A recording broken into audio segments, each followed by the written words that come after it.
Don't bring it back. That's our new intro, ladies and gentlemen. Nah, we'd have to pay that dude.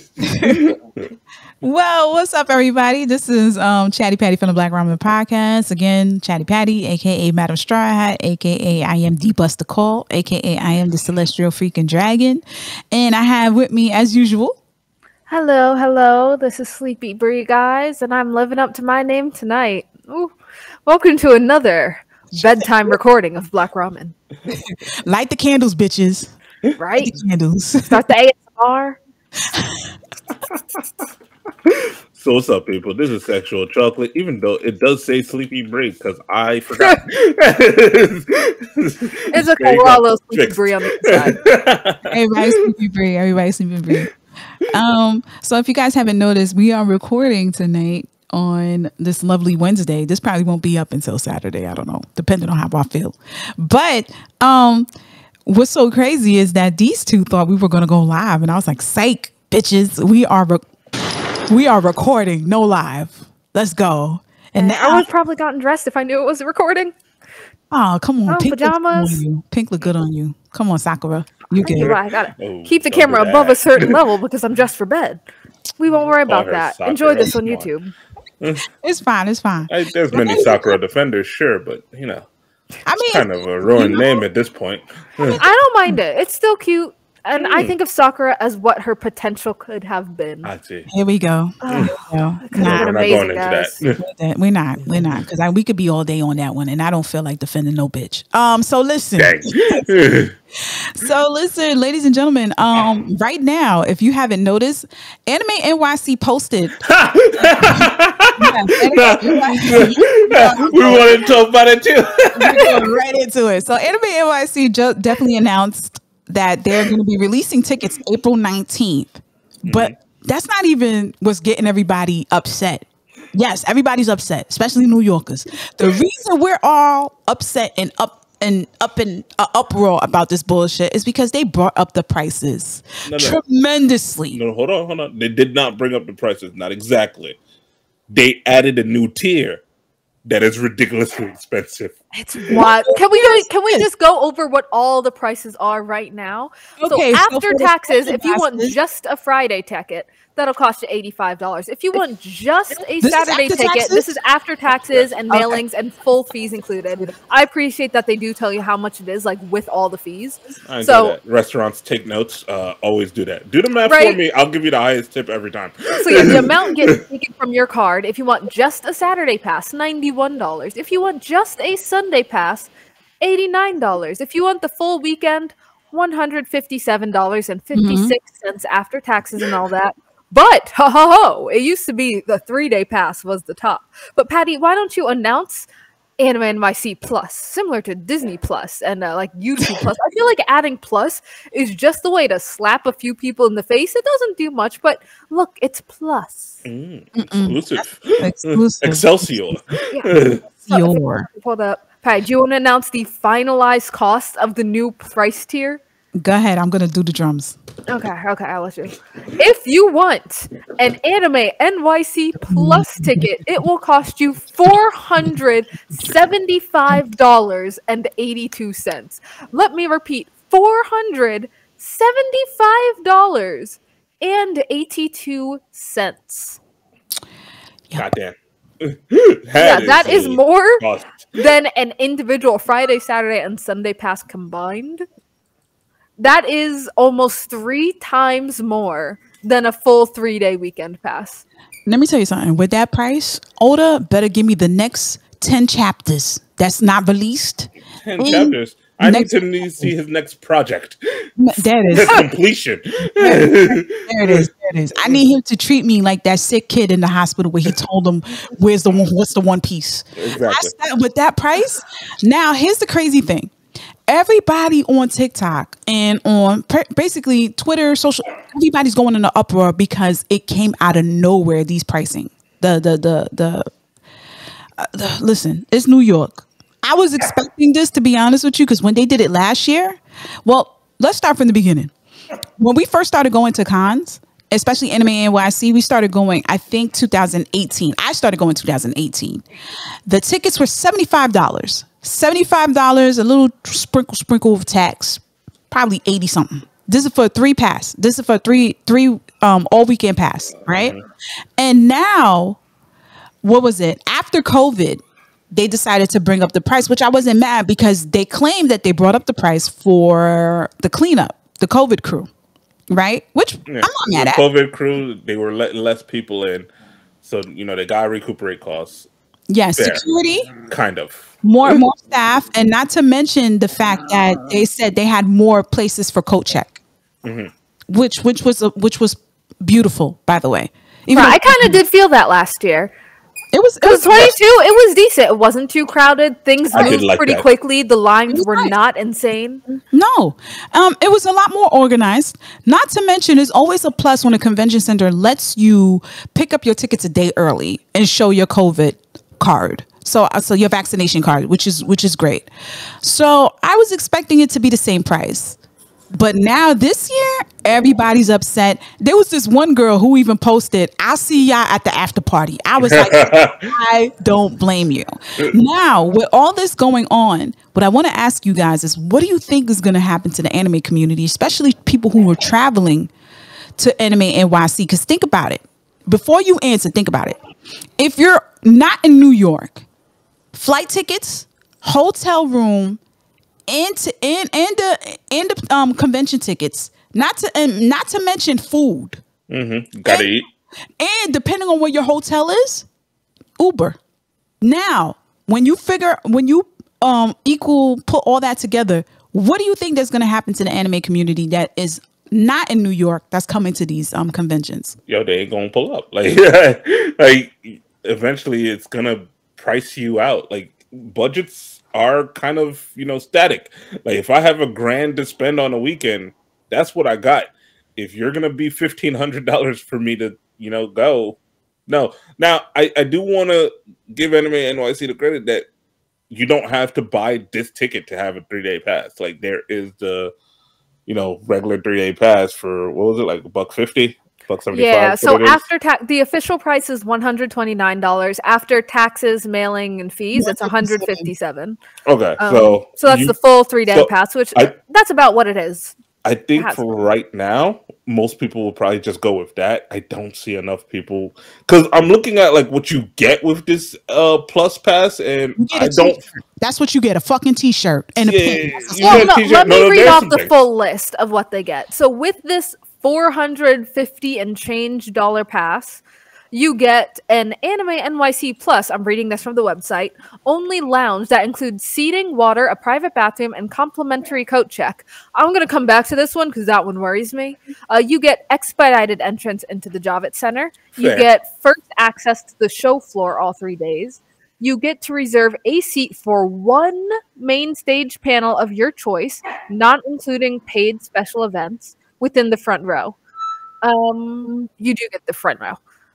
You get early access to purchase select special event tickets. So that could be things like when the Attack on Titan creator was there last year, that might get some early access, possibly. Actually, to buy the ticket.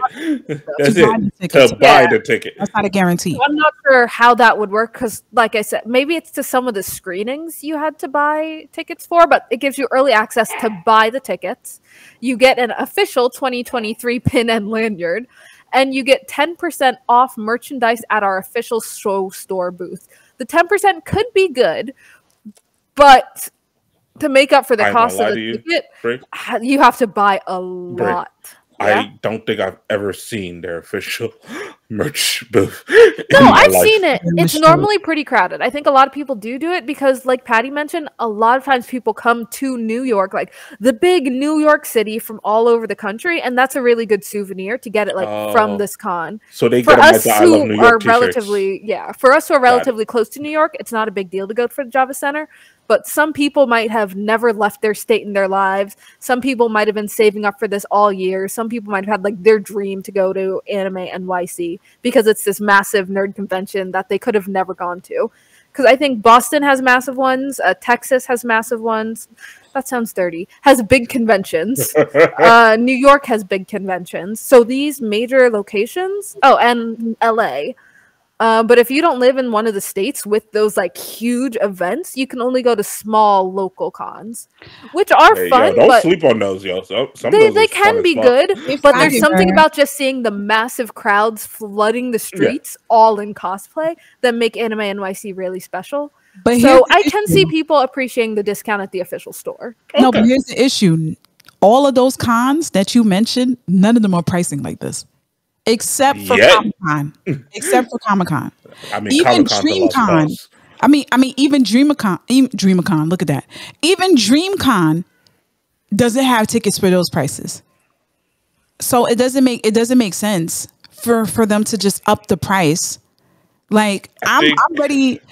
I'm be totally honest with you, and I hope Anime NYC isn't checking for this.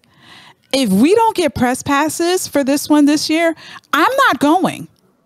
I'm definitely not going, because here's me, my personal opinion. All the shows that I ended up wanting to see, the panels I wanted to see, were bumped up in the attic upstairs. Mm-hmm. And there were mostly POC panels that were pushed up upstairs. And that concerns me a lot, knowing how much we make that community, that the community is mostly made up of POCs. You mean to tell me even Frankie was on the upstairs panel where we did our panel?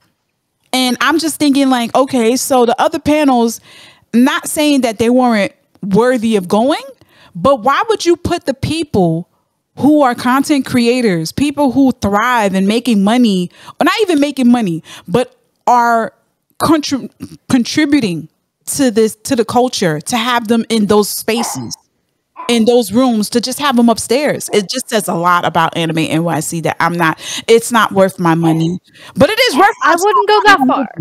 I wouldn't go that far yet, because there are a few things you said that I do want to bring up the idea of. So Anime NYC, it does make sense they're pricing up, because right now we're in a massive period of inflation, just period. Paper costs more. No, you can't just roll your eyes, because these things did get more expensive. They got more expensive, but not triple the amount. Not worth it. That's the issue. How much has the regular badge increased from last year? Because I'm pretty sure the 3-day weekend was already $129. No, that's what I'm saying. Like that hasn't changed. That was kind of pricey even last year. It was. I was gonna say that. So I'm just looked up a random article to try to get some stats for the biggest anime conventions in the US. As of 2020, so I have to find some updated stats. Anime NYC was only number 10 on the list. You had other things like YomaCon, that was bigger. Otakon, SakuraCon, Anime Boston is bigger. Anime Central and Anime or Expo in Los Angeles is the biggest in the US.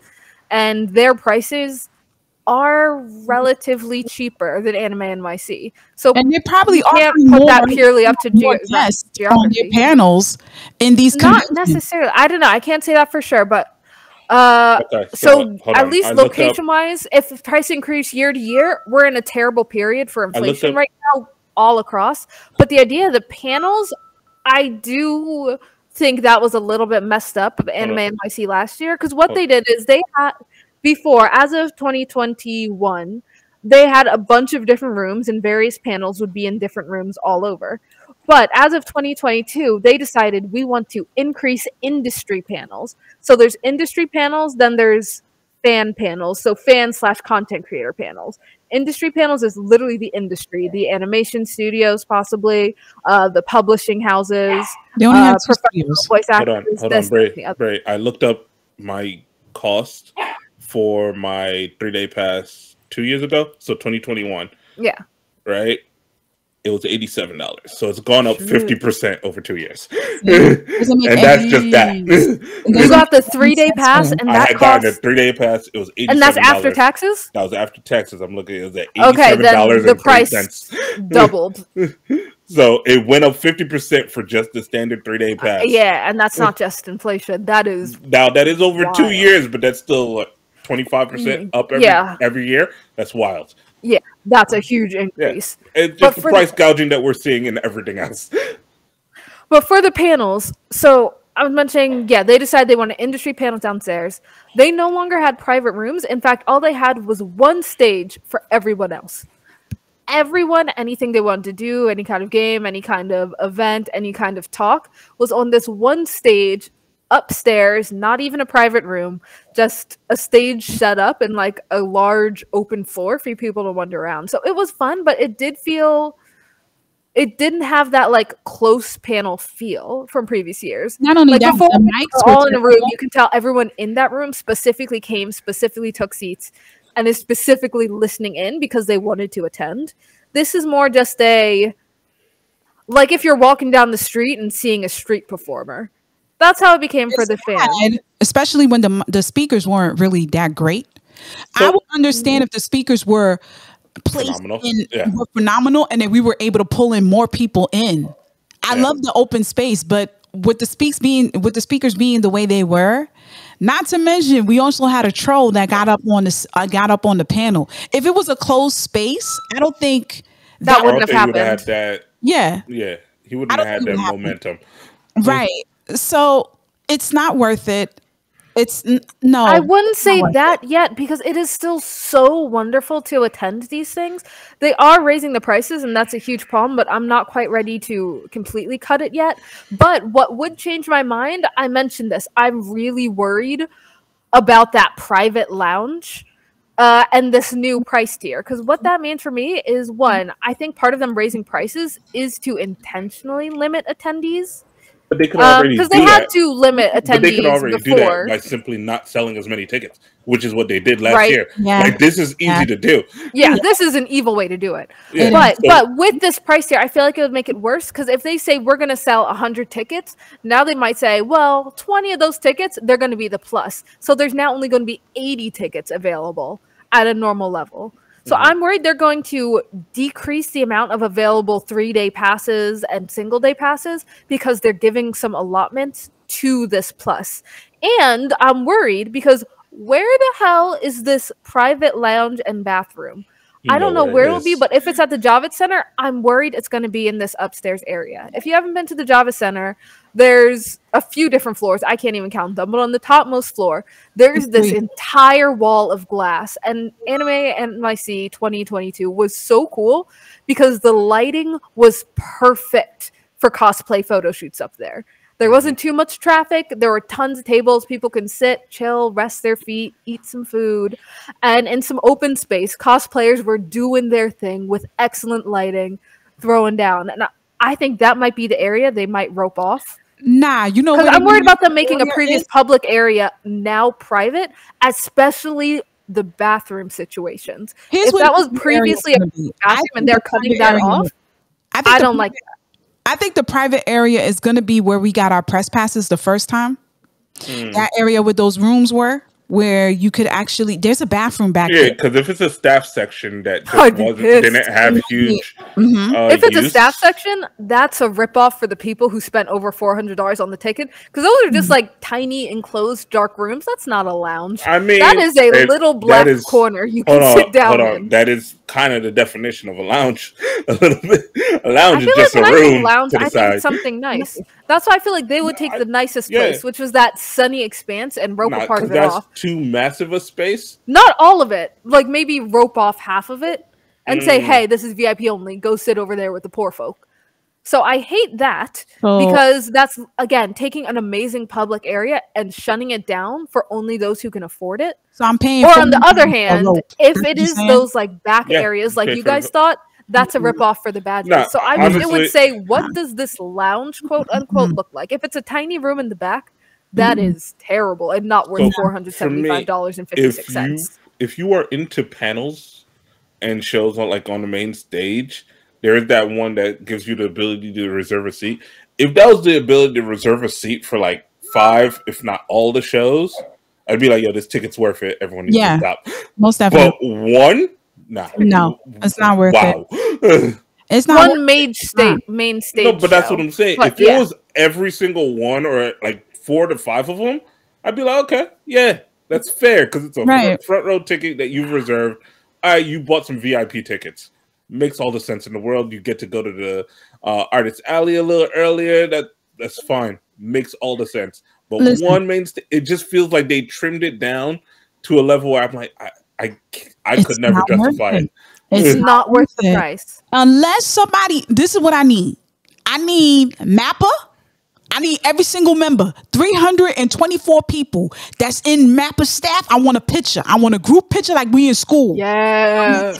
And you affordable. I want you affordable there. You want them out of jail? How? He's not in jail. That nigga out. The money they made over that psych movie for the trailer, he's out. He's out. He paid his books. He paid his He paid somebody. He paid somebody. He out. He out. But for that, it makes sense. If you get special access, like meet and greet for every guest before any panel you go to, like free signatures, if they have panels, then it might be worth it. But that's a lot of money for what they're offering. So I'm either they're going to short circuit or they're going to cheap out the guests who have just regular passes and take away their experience. Yeah. Or they're just conning people because conning for the con. Sorry. Conning people out of like over $475 because I can't see it being worth it. Nah. And honestly, I think if they removed that private area one, right? Just got rid of that and made it like $250. I think it would have been a fair deal. I could survive that. I would agree with that. I would $250 would have been fine. Right. It's $100. I'm saying after taxes, it's about $100 over the 3-day ticket. That's it. Yeah, you get to come in early. It's fair. It's a standard early access thing. Nah, I'm not doing that. I'm not doing that. You better. I better be able to claim country roll on my taxes. Right, it's almost triple the price. And here's what I'm worried about. With social media being the way it is, having anime community in mainstream in the front lines of what's considered pop culture, a lot of these. What happened? I said it's almost triple the price. It's triple the price. The problem I'm having is that a lot of these conventions is where all these content creators on TikTok and on YouTube and Instagram, this is where they meet up face to face. They take these cons and they make it into a meetup. So everybody who's been on social media interacting with each other, they make it as a group thing, right? This is where they get the hotel rooms together. This is where they get their Airbnbs together and they actually meet up in person and make it into like a retreat, an anime retreat, right? Now, a lot of that is going to discourage people just by all the BS that they're putting in. And I'm going to say BS. All of the BS that they're doing as far as like with the pricing and what they're offering, which doesn't add up at all. The math ain't mathing. So this is what's going to slow people down. New York is already a tourist attraction. You can't tell me that Anime NYC is missing meals. They are not, because there were still mad people on Thursday where we went to go pick up the tickets. There was still mad people. And I'm talking about 7:00 at night. There were still crazy amount of people just to show their COVID vaccines outside. The line was going around the fucking block. And you mean to tell me y'all not missing nothing? Y'all really not. $5 for a bottle of water. You got to be fucking kidding me. They're not missing any fucking meals. This is more harm than good. This is more harm than anything in the community. It's harm to the community, but not harm to their pockets. Because just like Comic-Con has kind of priced regular people out, they don't care because it's going to be full year after year. You think so? I think so. I think a lot of people have money to burn and will come through for the tourist attraction that is Comic-Con or Anime NYC. It's just going to be this. Comic-Con and Anime NYC is two different things. Comic-Con has it has more of a medium included into it, and Crunchyroll is participating in Comic-Con NYC. We're just talking about anime in general. Yeah, and here's the thing, anime is growing. But not growing enough for me to put down $400. Not for you, but guess what? For somebody who's watching bare surface stuff, who's just like, kind of a new age fan, not really into it, but kind of entertained. They're pulling up. New age fans are the ones that are complaining on my For You page. We're not talking about somebody like me and you that's well seasoned. We're talking about people that's like, oh nah, I just found this niche yesterday. You mean to tell me it's this amount just to get out there? Nah. Like it's not worth it. And my final take on this, I think is going to do more harm for the community, especially in NYC, to come together and actually just love. It's cheaper for me to just go to the after party, to be honest with you. Yeah. I mean, you said somebody already said that. They'll see us all at the after parties. 9 times. Yeah. Like, But I mean, that's what happens in New York Comic Con. I know many people who just go to the after parties for that. But you know, I think that's the key. The after parties. Sometimes when these official events get too big for their britches, it's us grassroots ones, us little ones, the little meetups, the more minor cons that start to flourish more because we still exist. By the way, Black Ramen has some pretty regular anime karaoke parties. And it does sometimes when we're doing that feel like a mini con. Just that one night where a bunch of people are gathering, celebrating being nerds, showing off our own stuff. It's not the full cosplay thing. But I feel like as these Anime NYC ones get bigger, it will only hit a certain limit because at some point people will realize, hey, this is wild. Let me put this event online for an anime meetup in Central Park instead. Forget Anime NYC. We'll have this event. We'll have that event. It won't draw in 20,000 people, but maybe it'll draw in 50. Maybe that'll grow to 100. And that's how these smaller events do start. Yeah, like, and I think that will still be a key that saves it because you don't have to go to Anime NYC. There are other cons you can go to. For example, Philly Expo. It's not an anime con specifically, but it's a nerd and anime con. And they got anime merch. Yeah, they got some anime stuff. It's not 100%, but it's there, and they still have like a level head about it. Posters in the back. That was from Philly Fan Expo. There? Yeah. So you see those ones. There's like some, I'm sure, all over New York. I feel like every state has at least one or two like random niche cons that'll bring in a few hundred people. So people, I think, will ultimately just stop going to Anime NYC and discover, hey, there's like a pretty decent con over here at this time of year. Let me just try that one and see. I mean, Brooklyn Comic Con happens every year. They're growing. Yeah, they are growing. Here's the thing. I just want to put this out there. Ladies and gentlemen, if you do participate to our karaoke party, great taste, kudos to you. If there was ever a moment where you see the prices and the tickets go up, understand this. It's because the venue is bigger. We're not bringing up ticket prices. I feel like it's only necessary to bring up prices if the venue is totally different, it's bigger, and we're offering more. I'm not saying that Anime NYC is not offering more. It just don't add up. The math is not mathing. So if you ever see us do a karaoke party and you're like, you see a little $5 difference, just understand it's because the venue is bigger. Or they charge us more. Or Eventbrite is putting extra taxes on the shit because for us to use the Eventbrite, they are asking for us to be like, hey, taxes, do you want to add it now or later? Either way, somebody paying us. So that's the only way. That's the only way. So that's our, any final thoughts on this? Are we good? We'll see how it goes this year. We will apply for press passes, and I'm darn sure never touching that $400+ tier. No, what? I could not justify that. My mouse couldn't even go near the box. I'm telling you.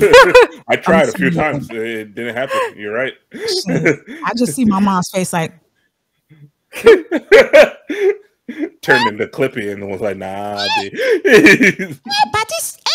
Like, I just felt it. Stay tuned, everybody. We'll be back after these important messages. So, I have another announcement. Oh, gosh. This is going to be super, super duper duper fire. This is especially for Brie. So, ladies and gentlemen, given the anime that we all know and love is actually coming out with a movie, a sequel. Another one? Yes. The first one hasn't dropped yet. So no, did the first one drop? In the movie?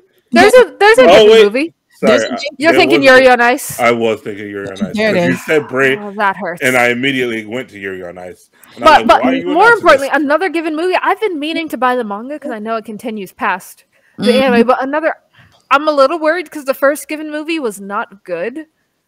It was. I would have to disagree. I enjoyed the given movie. Here's the dilemma. The dilemma is the given movie did what a lot of things do. Kind of like Death Note halfway through. It hit its peak. It hit its peak, and now it's like trying to give you more. And it's like, I could give you another solid 8, but I can't do 10 out of 10 like again like that. Like, not the same way. I can give you another 8, maybe a 9, but we ain't reaching that moment where he hit the stage and sing from his soul. I feel like, I don't know, the movie, I loved Given because it was so refreshing and its take and the character interactions, and I love the side characters, but the movie, it was just so many BL cliches. I was rolling my eyes every 5 seconds. Like, overwhelming love triangles and rape cliches. It's like, oh, come on. Are you really doing this? I don't know. It just gave me a feel. Like, I don't know. It gave me goosebumps.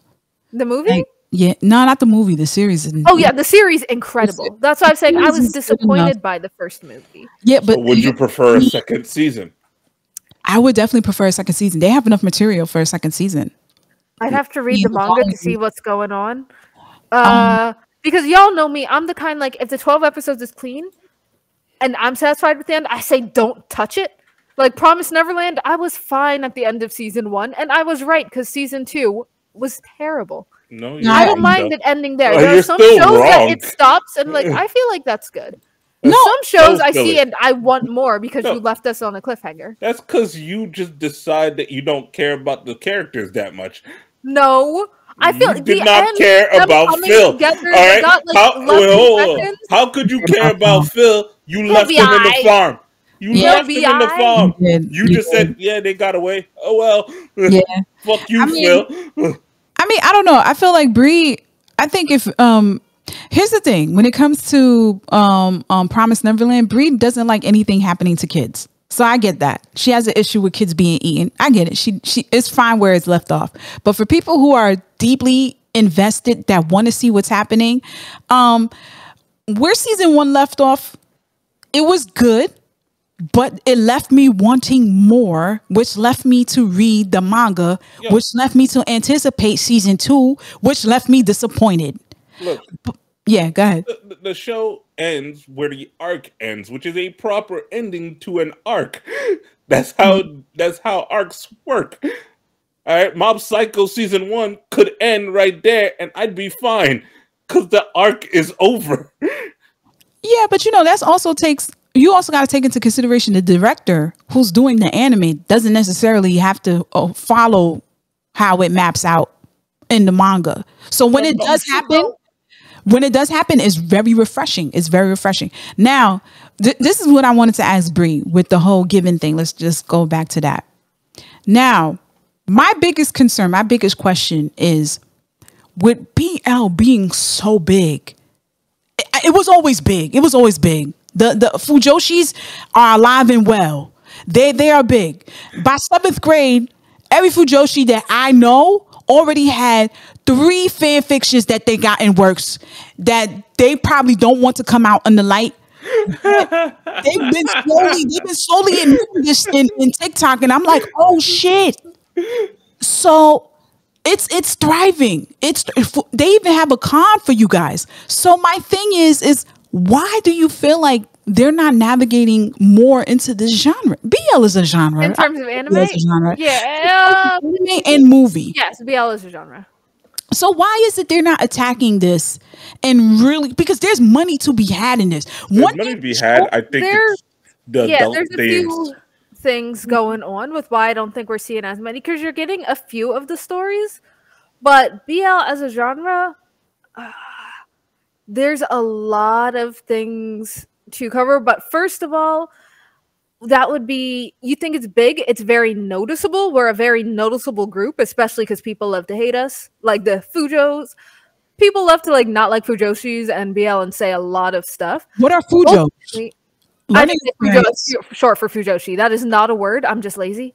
I like that. Okay, get that patent. Yeah, the Fujoshi, Fudanshi, Fujins. Okay. Although we're very noticeable, everyone knows about it, the actual demographic is still relatively niche. Because look at how many shoujo are out there. And then it is a genre within a genre. Within shoujo, it's an even smaller cut that's watching BL. There's a lot of numbers for us, but it's not the numbers that are pulling in mainstream battle shonen or even close. So again, oh, really? I could see that. You, I could really? see that. Yeah, because not only do you have to be an You ain't anime pulling some fan, of you the have to be an numbers yet. anime romance fan. You have to be an anime romance BL fan. So we're And- very noticeable and we're a tight-knit community, but I don't know if the numbers are that large. The other thing is, if they are, every Fujoshi likes her material in a certain way. Like for me, I normally don't like BL anime. Like Given was absolutely amazing. I know Banana Fish is good. I haven't seen it because I know it's sad. Yuri on Ice is amazing, but some of these things feel weird when they go into anime form. Like the really cute, innocent hand-holding ones are good. Why is that? I think a part of it is like not all BL, but a good amount of BL does have sexual content. And reading something sexual versus like listening to two anime characters moaning at each other is different. Yeah. It goes, and they don't want to be exposed like that. That's really what it comes down not just to. exposed, It's like, oh, yo, you but just, it's like the put difference this on of watching. TV? You gonna let everybody know this is what I was reading on the train on the Lord's Wi-Fi? But BL has an amazing blend of sexual content and actual plot storyline in a way that I haven't really seen that much in other things. Like I feel like most of the time, if anime is going to get explicit, it's practically just hentai and the storyline falls. Like I can't think of that many anime that can go like serious explicit while also maintaining like the storyline throughout. So you're probably going to cut one element or another. I said anime, that's a manga. If that becomes an anime, do you think they'll do the content justice of having the creepy psychological and the sexy scenes? I think the sexy is just going to overtake it. Exactly. But not on purpose. I just think it's just that's what's going to happen. Exactly. So it'll feel more like a hentai, or almost have the same issue interspecies reviewers did, where it can be a great story, but most sites wouldn't have it showing because a lot of it might be too explicit. So you either cut out a lot of the story, and then it's mostly explicit, but it's dumb. That's what happened to Twittering Birds Never Fly, an amazing Yakuza story. But in the anime, they only left the sex scenes, so it was kind of dumb. There'd be a little bit of dialogue, and then they start sucking dicks. And not even in a good way, because it was still kind of censored, so it wasn't even properly hentai graphic. So it was lacking. It was the same thing I complain about with Titan's Bride, where they cut out the story. It's a bit of a cliche story, but it's a decent isekai that they cut out, so it's only the sex scenes. So you lose most of the story, and it's kind of cheap. So a lot of times, I don't know if the anime can really balance that. Not all BL are like sexually explicit, but the sexual aspect or romance aspect can be pretty prevalent in a lot of ones. So it can be hard to change them into anime while still balancing that and having an audience for it. Especially in the way that, like, I don't know, like hentai and super explicit straight ones. Do you get that platform? Like you get Preds in School that has some pretty heavy implications. It could just be that, and this is a wild guess and assumption on my part, that they just haven't had like actual fans directing it. So it's just somebody got assigned a BL to like make an anime for, and they were like, yeah, but you can say sexy times. But I mean, you see that in like isekais where they actually care. You saw Jobless Reincarnation. They cared about that project. We know what isekai looks like when they don't care. You know, you get in Another World with My Cell Phone. You get Death's March and Death's Rhapsody. You know, like shows y'all never heard of, because I'm watching all the isekai. Don't understand that's me. But I understand, like, yo, some of these could have done really well. Hell, Bree is now reading Shadow and Eminence. Hates I the love anime. it. It's amazing. Hates the anime. I can't stand it. I'm more offended at the anime having read it than before. But again, that's not to say that none have worked, because you do see a lot of the more slice of lifey BL getting out. You saw Sasaki and Miyano did decently well. Not a huge boom, but it did decently well. But I feel like that's mainly the fans of the manga coming through, and rather than it drawing in new fans necessarily. You see things like Love Stage and Hitori Jimi My Hero and those spin-offs, and those are up. There have been BL anime, but I feel like the only ones that have really like succeeded massively, we can pretty much name on one hand. There's Yuri on Ice, Given, what does one I just say? Banana Fish, and then the two Chinese ones that have done really well. Demonic Cultivation. Grandmaster of Demonic Cultivation. Oh my god, I'm so ashamed. And Heaven Official's Blessing. I'd say those are the major 5 successful BL anime / donghua. But here's And even those were like heavily censored for the last two, for the Chinese ones, because the romance was entirely removed from the plot.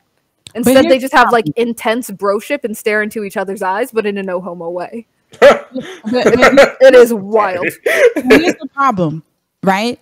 That personally, if you want to take away the physical contact, the sex and shit like that, I think when people think about the alphabet mafia, the LGBTQ plus, the first thing they think about is sex, the sexual preferences, right?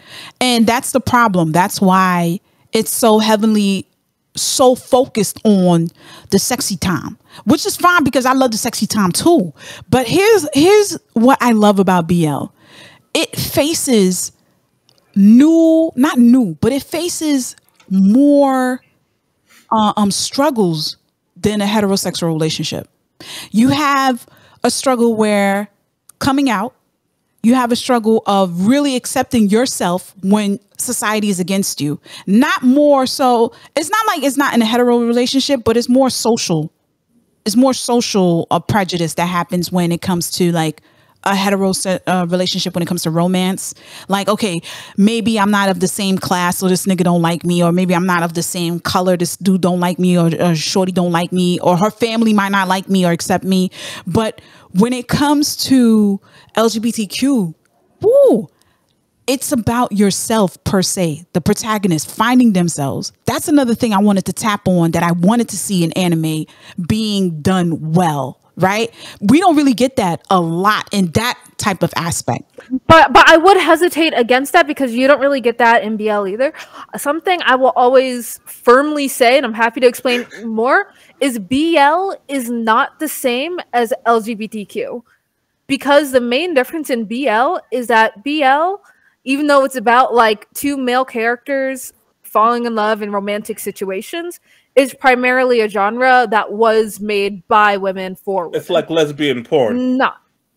Has nothing to do with lesbian. Kind of. It's all about men Kind of, enjoying well, lesbian similar porn. to that. Like, not an exact metaphor, but you know how like guys love to watch girl on girl stuff? Yeah, but I Isn't that what I That's just said? almost similar to girls doing that. It's very different. Don't like perfectly map out on, but just like you wouldn't say a guy watching girl on girl stuff is a man supporting like lesbian art forms, yeah, because that content was not made for them in the same way that BL is generally not made by gay men for a gay male audience. So it's not meant to explore their actual experiences or represent them in any way. but that I feel makes like Those things what I have meant. been shifted, so it is like this kind of weird middle ground because it is gay and it gets more LGBTQ depending on who's making it, and those two things have been blending, but for the most part it is not representative of an actual like gay man's experience having BL. But why not now though? Especially when we're Why not now? especially when we're coming to Because BL the age still where has we're a talking service about as far as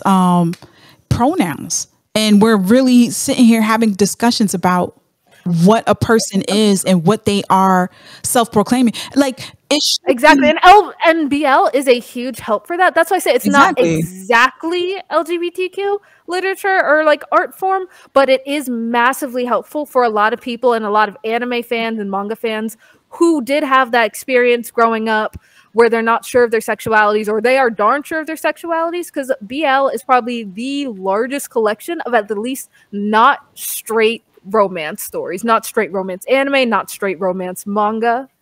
Because no matter what, although it's not necessarily LGBTQ, it's not straight either. And the fact that it's not straight allows a lot of people with those gay queer experiences to enjoy the media.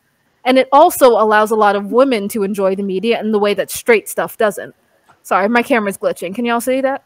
No, Can y'all still hear me? No, we okay, great. Because I do want to explain why I mean by that. In that women have had it rough throughout history, period. And one thing that's always been a problem is women having like any sexual interest. Like women and sex has always been a thing. It's like either you're a slut or you're a prude or this or that. There's a lot of expectations placed around women and romantic relationships, women and sex and all that. So one thing you notice is in societies that are relatively repressive towards women and romance and women's sexualities, you start to see more things like BL coming out, because when the characters are not women, a person who's reading it can get that kind of escapist feeling. Just like how isekai is like fantasy escapism, Amen. you can go into a world where everything is great. In BL, a person who's reading it can go into a world where people can fall in love, have romance and sex, and not get pregnant, without the slut shaming of being a woman, and not get pregnant. I remember you and not get pregnant unless that's part of the. the story. They only get pregnant if they decide this is a world that allows people to get pregnant. Specifically Exactly. men. Exactly. So this is a world where two guys can fuck, and who knows which one will end up pregnant in the end. I don't know. I'm just How does the That kind baby of come thing. out? So Who that way, knows? it does have a huge appeal to women, and it will continue to do so as long as women have stigmatized around their sexuality. Again, the same thing, like a guy bangs 10 women in a weekend, he gets a high five. A woman bangs 10 guys in a weekend, she's told she should go see a doctor. I mean They both should go see a doctor. You both really need to go see a doctor. We know what you mean, but let's be honest.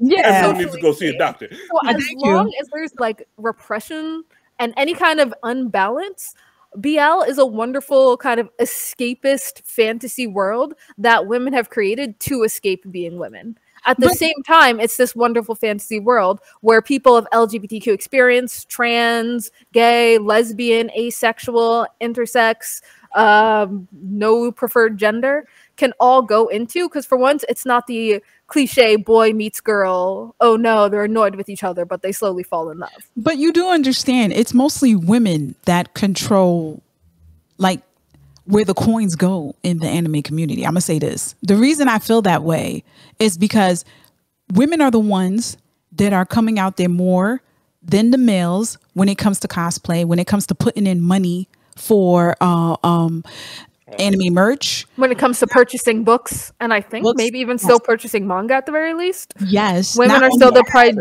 predominant physical book buyers. I am doing what I can to level the playing field. Damn it, harder. I am. I'm buying more books today. You only got 2 bookshelves. Do better, Derby. Do better. That's just because I actually have multiple bookshelves, so like this is full. Got a shelf over there that's full, but no, you're right. My walls ain't full. I agree. Thank you. Hey, I'm doing what I can. I mean, if you look at the numbers, they don't lie. They're saying that women are the ones that are really dishing into. You see male fans. I'm not saying they're not out there, but it's women that are really putting in the dollars and the coins.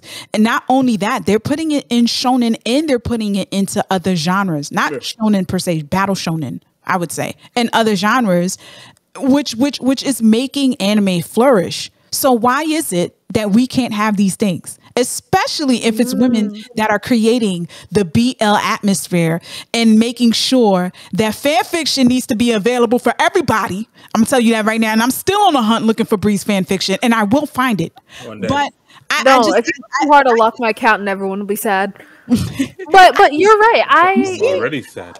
I'm trying to think. Do I want to see more? I know me personally, I don't like most BL anime if it has explicit content, because as soon as they start the moaning, I'm like, nope, turn it off, shut it down, gotta go. No, it's just exposing them. They feel exposed. How no? Dare Some people, you in fact, some people love even the audio dramas, which it just goes into their ear. I respect that. To each enjoy it the way you want to enjoy it. I feel like, but I don't know if I really see any anime that can balance the romantic and the sexual aspect, like while still providing full storyline. Like you said, the closest is interspecies, and it was a comedy anyway. But here's the problem I have too. We need to stop being loose with the word BL. This is another problem I have too. I feel like when 2 men do get together and it's a bromance, we're so quick because we're so horny for it, because there's no avenue for it that's really pushing it out there. If we were seeing BL done properly in regular spaces in the anime community, we wouldn't be sitting here talking about, oh, skate to infinity. Yes. Because I feel like I don't think that's a BL. I think that's her argument. That's what it is. It's not. But people are playing. They're like, oh, you're playing with me. You're teasing me. And here's the thing. I feel there'll be a lot less toxicity, male toxicity, masculine toxicity in the world if we showed more bromances being natural, being okay in anime. Like I'm like Banana Fish. the main protagonist, his interest, right? Didn't really see anything as far as like romance in wait, we gotta pause that. Banana Fish is gay. I remember that being very gay. They say gay, we see gay, we say gay. I mean, I'm pretty sure that one. If it looked like a Doug situation. Yeah, but you know what? I don't think. But not everything is. Yes. Yeah, not everything is. But like technically, Naruto and Sasuke, it's not. Stop. It's not. That's what I'm saying. It's not BL. We could all like look a little to the side and say like, yeah, but they would make a cute couple. But that's a different thing than actually being in BL. They would, but my thing is like, not everything has to be. Like I feel like if we had more stories where men were okay with just being men and just showing each other love in that way, like sports anime does it. Sports only are hold on, sports is different. Sports is different because for whatever reason it doesn't count. like you know, it doesn't. Like it's a normal not gay thing. There's some extra balls between us. Exactly. I don't know why. I don't know why. It's one of the gayest expressions, but somehow, like, you go into the locker room and y'all smack each other on the ass. Like what? Nah, somehow it's fine. I feel obligated to be cool with you because I know for a fact when we get out there, you're the person that has to block the niggas that's coming after me. So it's like, okay, cool. Blue lock. Okay. But I just feel like if it was normalized, I think we wouldn't have assholes buying mics and putting a podcast saying why women should be involved in the anime community. Because anything for guys, wait, I blame it on the toxic masculinity. No, go back. No, I'm just saying you can't stop them. Like Amazon. No, not you, Derby. Bree said something that I want to get on tape. What you said, Bree? I don't know what I said. What did you hear me say? You said you are absolutely right. I just wanted to put that on record. Forget you. But what I mean is like it's the toxic masculinity because I asked Derby the other day, has he ever like held out his spoon or held out an ice cream cone for a homie to lick or take a bite? Wild. Because all the time when I'm with my friends, well, mostly pre-pandemic, because now everyone's a little worried about germs and COVID, and we're sharing food and it's like, oh, that looks good. Here, do you want a bite? Or you've got some, like, yeah, do you want some? You will hold it out and then they'll go like, oh, yum. Wait. Like that, is that not normal? No. To be fair, To be fair, Derby lets you know when we all eat. Derby's like, I am not sharing. So whatever. Okay, assuming this is a world where you share, or if it's someone you're willing to share with. I'm the same way. But yeah, if you like have some and your female homie wants a bite, you hold it out and they go, thanks. Patty, you do this? No, I mean it depends on the meal. That's not what I asked. No, not if you're willing to share, but if you are willing to share. Like, are they expected to pick up the fork or stone, or would you like hold it out for them and they'd go and take a bite? Not only will I hold it out for them, I'll even do this and pull it back so you come closer. Like, but yeah, girls do that all the time, and no, that's gay. Look, no. I honestly would even find it strange if gay dudes did it. I'd be like, hey, whoa, y'all are men. Cream cone for your homie. No chocolate covered banana for your pal to take a nibble. Yeah, like somehow Brie found like the one part of my body that's like, I can't be that new age. This is my boomer moment where it's like, nah. That's the limits of your wokeism. But no. So there's a lot of things that just guys won't do. So any action would be just like immediately considered sus for guys to do, in the way that like girls, we don't have that problem. We can do pretty much whatever we want. We can make out with our friends and it still could be considered a little straight if it's just for funsies. It's because there's not enough BL out there. I'm telling you right now. And if there was more, would that make it easier for guys to hug each other? Not just BL. I think if we had more stories where it's okay to love your friend. Yeah, like, I mean, it would. We saw what happened with the whole photo shoot with Jonathan Majors and Michael B. Jordan. Like a lot of the internet went crazy because two dudes gave each other a hug, and I was like, when I saw a good hug, that's not even a good hug. I was listening to the podcast, and when I was listening to it, the way people online were angry about it, I'm like, yo, they have to be damn near kissing. Like, it's the only way this would kind of make sense that you're confused. But I'm like, yo, What? They have their clothes on? Like, what is happening here? The only reason I would be upset is because it's not me. That's the only thing. That's the only thing. But I find it so weird that it was just a photo shoot and it was just an arm around the shoulder. Right, that's it. That's it. I looked online after hearing about it, and I tried to find the picture. I'm like, I don't see the picture. That's all the controversy. If he was like, feeding him, I'd be on the internet side a little. I'd be like, yo, you can't just feed a man like that.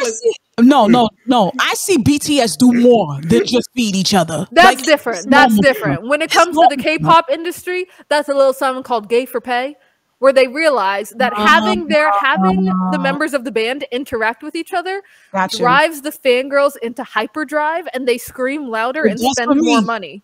It does for me, because the way my that's why they do it. I can't remember what the exact name for it is in like Korean or whatever, but it's pretty much gay for pay. They know, like, going like, ooh, as long as it is fake. If like two of them actually tried to come out, you know they would get ripped down from the stage, tossed in the burning fire. Yeah, the fantasy is not a fantasy. But as long as it is fake, the fangirls go crazy for seeing them all close and hugging. But that's fucked up, because you see Jonathan Majors and Michael B. And Michael B. Jordan. Now, every single interview they go, every single platform that they go on with these interviews, the first thing they talk about is toxic masculinity. And I'm not saying that the conversation does need to be had, but why is it so focused on them just for a fucking picture? You know what I mean? Like, there's so much other things that they could talk about instead of just saying, hey, do you think it's okay for like, he has to justify him putting his arm around Michael B. Jordan's neck. Like, we've been doing this movie for a year straight. I'd be a little concerned if I can't put my arm around you. Yeah. See you more than I see my family. I'm pretty concerned. We are close. God damn it. So, very much so. At this point. Yeah. Not to mention, like, I think Michael B. Jordan is also co-director, co-producer. If it wasn't for you, I would not be eating. So the least I could do is put my arm around your ass. The way I want to, thank you, nigga. You got me on the bill. Like, are you kidding me? So, and then top it off, shit. You saw that photo shoot? He did one where he looked like Doflamingo. No, we love that one. His arm around me. And you know what? The photographer, the person who did the photo shoot, specifically brought that fur coat and the glasses out on purpose to have him look like Doflamingo because he was a one-piece man. Like, yo, it was wild because, yo, I saw the photo and I saw people like complaining, like, yo, this is what men look like. I'm like, Doflamingo? Like, Doflamingo. That's a manly dude. What you talking about? Like, I was so confused by why people were mad at this particular I'm like, photo. you don't know the reference. Like, but that video is not like, Dofi is the manliest man that's ever man. All day long. The most toxic man all day long. And the director of that photo shoot, he made a TikTok saying that this is where I got the reference from because I'm a big One Piece fan. But apparently that video is not going in rounds, or maybe because it's just in the anime community that we know that this nigga said that. Okay, I ain't even need to hear him say it. I knew what he went for. I know it hands down. Hands down. No flamingo. Come on now. Make Come him on. do the hand gesture for the bird cage. Like, let's go. Yeah, exactly. I need to laugh. If he had to laugh, brother, it'd be a wrap. I just need his foot to go out and somebody dressed in Luffy stopping the foot from going on Law's body. I'm sorry. It's just amazing. It's just amazing. Good. So that's it for that one. One more thing I want to make. Wait, you got a final thought for the just in general, something you can help settle for us. Since at this point, this is practically like half of it is a love episode. So me and Derby were watching Kimi ni Todoke, and it brought up an interesting question about dibs. So I need you to settle this for us, Patty. If you have a friend who calls dibs on someone, it doesn't have to be like in a dibs, like what expresses to you they are interested in someone. Under what conditions are you allowed to pursue that person? Okay, let's put it like this. If you see somebody and you call dibs first, I'm just gonna bow out gracefully. I'm bow out gracefully. I am. For how long? No, there's no. Thank you. What? Thank you. No, That was the core of it. I was saying maybe it's a guy versus a girl difference, but I was explaining to Derby because at one point in Kimi ni Todoke, guys, it's one of the sweetest shoujos. Like, just a classic, adorable shoujo. So at one point, our innocent main character girl, who clearly has a crush on this guy, she makes this friend. The friend's a bitch, but she doesn't know that yet because it's the kind of like fake bitch that pretends she's nice. So fake bitch comes up to her saying, "Oh, you know what? I like this guy." So our like main character is in a bit of a crisis now because she thinks her best friend is interested in the guy that she also not her best friend. Right. It's not so her best that's why I was saying not best friend, a friend of hers, a what she thinks is a decent friend because she's precious and very sweet and thinks the world is nice. So I was explaining to Derby that yeah, how that was a gauntlet thrown down moment. Like in girl code, by the other chick declaring, hey, she likes that guy, this means like roadblocked, you're done. Don't approach. And Derby was thinking like, no, so that means there's a countdown now. That girl has 7 days to ask him out or he's free game again. And I was like, what? But you got time. You got a time limit. So like Patty, I feel like for your situation of you saying no, it's because you're thinking it's a stranger you met at a bar. Like, this is somebody we just kind of saw. I'm saying this is somebody you're both crushing on, but one friend called dibs first. I'm sorry, there is a time limit. I will give you the shot to go for it first. No, just call dibs first, but announces their interests first. So at this point, neither side knows they're both crushing, but one friend happens to say it and put it out in the air first. It's not like we both know we're both in love. It's that, hey, by the way, I'm telling you as my friend, I like this guy. So that's the first time either of you have aired your feelings to the other. I mean, if she says it first, here's the thing. It gets very uncomfortable if I know that this person likes the guy that I'm trying to pursue, and what happens if I get him? Now I can't even have my friend around because it's going to be awkward. I don't know if she's really going to be for me or she's silently rooting for us to break up, or you know what I mean? It's an awkward situation. Me personally, I can't enjoy the relationship that I'm going to be pursuing with this guy, knowing, because if I want him, I'm gonna get him. When I get him, and then I have my friend that told me she was feeling him too.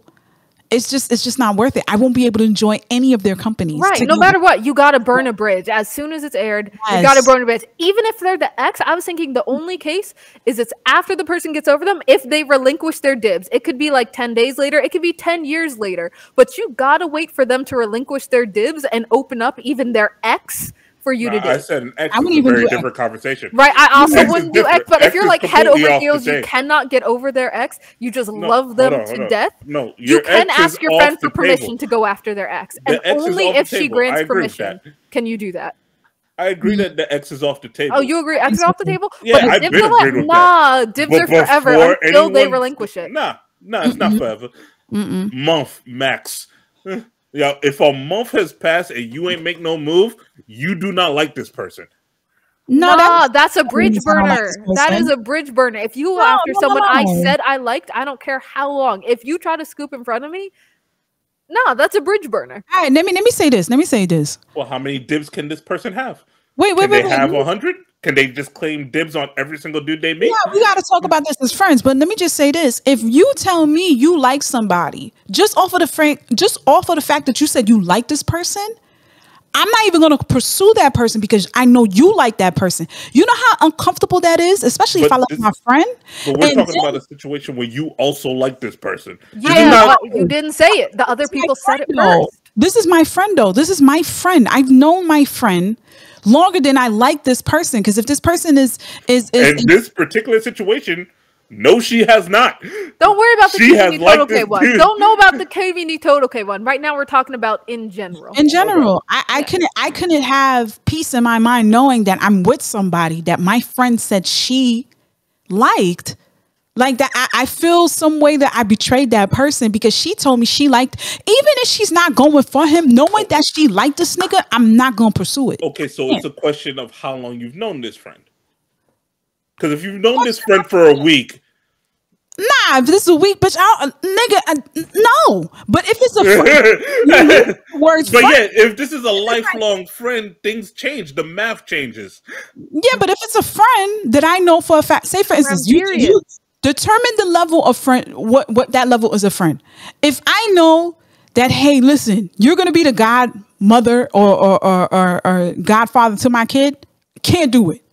If I could call you up and be like, hey, I got an extra ticket to these fucking anime NYC niggas and I want you to come to the con with me, that's $500 plus. You could call dibs and I will respect that because that's a lot of things I'm doing for you, based on what I'm willing to sacrifice. Right. But it depends. If you're my friend, like I call you my friend, you've been to my house. Yes, that's a problem. I'm not going to pursue somebody. Now, if you're just my friend, you never been to my crib. I call you like every now and then and you tell me, oh, you like this nigga. Tough titty, bitch, because I want him too. Whoever gets to sit on his face first, that's the one. That is it. That is it. That is it. That's how it goes. That's how it goes. May the best bitch win. That is it. I feel like that is the only response. If you don't respond, may the best bitch win. The second they try to throw down a dub, you wait too late. Even a day later, it's too late. You have to decide on the spot. Is it battle of the bitches? Mm-hmm. Or am I gonna back up? I ain't gonna repeat that. But yeah. So I could concede. I could concede if it's a lifelong friend, the dibs last basically as long as you've known them. Which, guess what, will be a never-ending clock because you're gonna keep knowing them, and that's fine. But if it's like a year or less, 6 months or less, this is a friend. This is not somebody you like hang out with all the time. This is 6 months. You've probably gone to like dinner once or twice, and then you gotta meet up at work.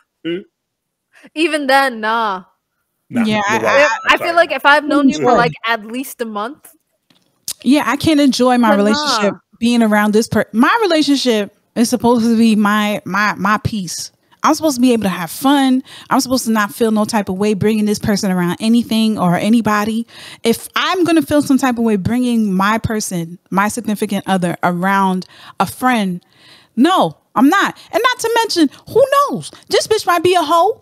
I could have them two together and I can't trust neither one of them. Why? Because this bitch willing to go fuck this nigga behind. And then what's she going to say? Bitch, I told you dibs first. Oh, shit. She did. That's why the dirtiest shoujo, not just dirty, but like the shoujo that gets the messiest is always when one of them calls the dibs. And the friend comes around knowing I like that guy. And you go out with him. Right. Oh, that's the best K-dramas, to be honest with you. Yeah. That's the best K. I'm watching one now that's like that. What's it called? My Beauty ID Card. I'll have it in the bottom, let you guys know. It's awesome. I'm on a K-drama trip right now, and it's phenomenal. There's honorable mention real quick. There is a manga. It's what you call a girl on girl manga? Yuri. It's a Yuri, right? So basically, it's called She Cooks, She Eats. Yeah, I bought the first volume. Well, you'll be happy to know there is a K-drama. Oh, I might enjoy the K-drama more because I was a little annoyed reading because she eats too fast. Oh, really? She takes like massive bites each time. I'm like, nah, chew your food. Don't just swallow. That's the problem because their whole interaction, it comes with food. That's their love language. And I can't have you come fast. We heard it. Very clearly. So that's a little worried for me, but that's on my K-drama list. And another thing, ladies and gentlemen, if you're on our Discord, I will have a chat of best K-dramas, and the best K-drama down right now, that's number one in the K-drama list, is the second part of Glory. It is number one all of Glory on the Netflix top 20. It's number one. Like, it's amazing. Ladies and gentlemen, if you don't hop on it now. The Glory on Netflix is the best K-drama you will ever see. It's like drinking a Coke or a Pepsi, and afterwards you say, ah. It hits the spot. It's the best revenge story I've ever heard I've ever seen in a long time. It's amazing. It's amazing. Let me tell you something. We were at the last 2 episodes, and I called Bree and Derby, and I was like, wait. I asked them where they was at. Bree told me where she was at. Derby told me where they was at. And then I sat there and I was like, okay, hold on. And I had to pause for a minute because I was doing something. And then my phone rang and it was Derby. And I was like, oh, nah, this nigga finished. Let me finish this last episode. And then I'll call him back. That's how good it was. And I was worried about the ending of the first part because I was like, they look like it's dragging. But when I tell you, I'm so glad I waited. They're like, okay, I warmed up. Woo. Let's go. Let's go. And be careful, because it's not one of those shows that you could be like, I'll come back to it when you start the second part. Nah. Oh, no. I saw the sun come up on this bitch. Oh, that's get that. That's get that. Get ready. Get ready. Start from Friday night. Yeah, that's the best move. Yep. Get all your snacks ready. Put your phone on Do Not Disturb. Let motherfuckers know you are in for the weekend. Do not call me. And that's it. Because the way this show hits, yes, K-dramas don't get, we don't show them enough love. And that's why you should go on our Discord. I'm definitely going to put a chat for K-dramas, C-dramas, all the dramas. That's Asian. I love them. They put so much effort into their shit. And it's amazing. There's some good titles. Another thing I wanted to talk about real quick. I know we're running on a rant here, but DreamCon. So, ladies and gentlemen, I'm here to announce that we are going to be at DreamCon. We are going to be at DreamCon this year, and we are happy to announce that we can't wait to see you guys too. So we're going to be there, and thank you in advance if you pop up and you see us and you be like, "Hey, Black Ramen." Kudos if you wear one of our merch. If you wear one of our merch to DreamCon and we see you, oh, it's a wrap. It's a wrap. Patty will cry. I'm gonna cry. I'm gonna cry like a bitch. I'm gonna cry. And what else? There's another announcement. Oh yes, and we'll let you guys know when our next karaoke party would be happening. It should be in May, and the closer we get to the date, we'll definitely let you guys know when. And is there any final thoughts you guys have on this episode? Episode. Oh, we did do an episode. Yes, we did. Try to read some BL. It's great. Read more isekai, always. Oh, yeah. In all situations. Watch The Glory. Oh, yeah, definitely do that. And then watch Vincenzo. And watch Vincenzo. Again. I taxi, ladies and gentlemen. I taxi. I've always said I taxi. So don't forget to go on our Linktree. We have the latest episode on our Linktree. Shout out to Linktree, because the way they updated their app and everything else, our latest episode is right there at the touch of your fingertips. Our merch is available. Shout out to everybody that bought our merch. Thank you so much. We got mugs, hats, everything. Get connected to us on our Discord. And we love to hear your thoughts on what you're watching, what you're reading, and what you want us to talk about on the show. And yeah, I think we cover everything except for one more thing. Ladies and gentlemen, we have a Patreon. If you want to make sure that we're able to put out content on a regular basis, definitely go to our Patreon and be great support, be great help to us. Because yeah, we need it with these prices, with these con tickets. Yeah, we need them. And yeah, we would love to hear from you. And don't forget, when you go on our Linktree, there is a part where it's Ask Black Ramen. If you want to connect with us and ask us a question and we'll read it on the show, just hit the link, hit Ask Black Ramen, just leave your name and your info on there, whatever you want us to call you by, and we'll shout you out. And I think that's everything we got covered. Yeah. Is there anything else? Nah, good night, everyone. Nah.